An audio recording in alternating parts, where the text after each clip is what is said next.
Checking back in on one of the more unique phones in Samsung's lineup, Jaime tackled the main review for this beauty, but we couldn't let him have all the fun. For 2016, this manufacturer focused on refining their various Galaxies, improving on what worked, fixing what didn't. Though the Galaxy S6 Active was a formidable entry last year. The S7 Active also represents a focus on refinement, increasing the battery capacity, replacing the micro SD card expansion, and providing the first fingerprint sensor on a rugged phone.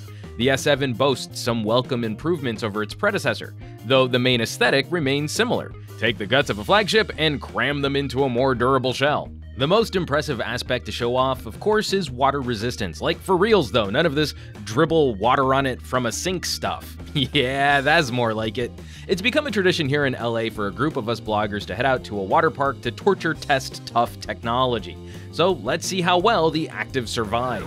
So I think it is really funny. We've had a couple years of waterproof phones, and yet every time we do something like this, our annual trek out to play with ruggedized and water-resistant devices, and people still act like we're crazy for bringing gadgets near water. Really, I think it speaks to the education that these manufacturers still need to get the word out to consumers about the benefits of sort of partially ruggedizing or waterproofing a phone. This is a great lifestyle feature that I'm not sure as many people are really taking advantage of like they should be. Immediately, we have to praise this battery life.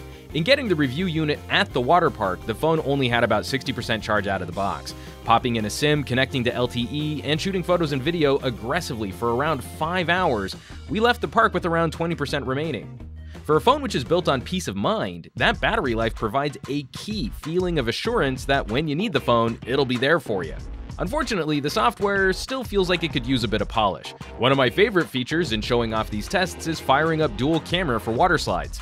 Oddly, every single phone we had this day failed on the dual camera setting, so bad that it would often crash the photo gallery app.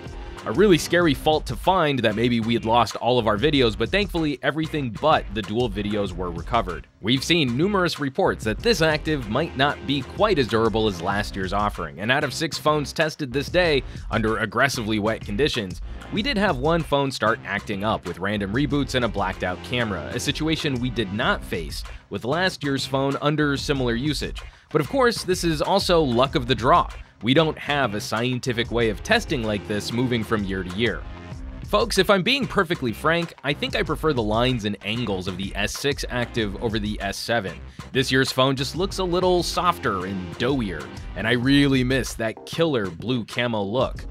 But outside of that subjective design preference, if you're looking for a consumer-facing phone built around a higher degree of survivability than your usual flagship, the S7 Active is one of the only options available, and this year comes with far fewer compromises than previous rugged offerings. Now let's be real, we're not really supposed to treat rugged phones this way. Rugged phones are rugged to protect you against those accidental damage situations, not that you're supposed to go out of your way to seek situations where you might damage your phone. But we can at least, attest from taking this thing through water slides and through fountains that this does seem to provide a higher degree of survivability than a number of other options in this space. Just maybe don't go out of your way to try and break it, because eventually you will succeed. As always, thanks so much for watching. Be sure to subscribe to this channel for more reviews like these and help us out with some sharing on your favorite social networks. For Pocketnow, I'm Juan Carlos Bagnell, some gadget guy on Twitter and Instagram, and I will catch you all on the next video.